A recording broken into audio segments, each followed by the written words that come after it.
各位姊妹，如果你覺得只要再忍讓一下，個關就好容易過，等一等，停一停。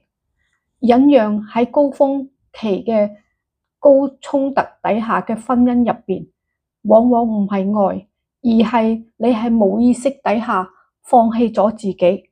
修復更加唔會係因為你更加努力去改善，而係你係唔係冇條件底下退讓。所以各位姊妹，如果你而家喺非常之婚姻入邊非常之迷茫，留言聯繫我，我會一對一咁樣陪伴你解決到呢個嘅問題嘅。我係 Monica， 關注我。各位姊妹，如果你覺得只要再忍耐一下，個關就好容易過，等等，停一停。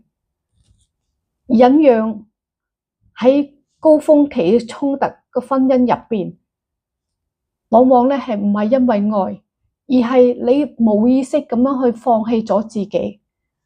修復從來唔係因為你做得更加好，修復得更加好，而係你開始係有條件嘅咁樣去退讓嘅。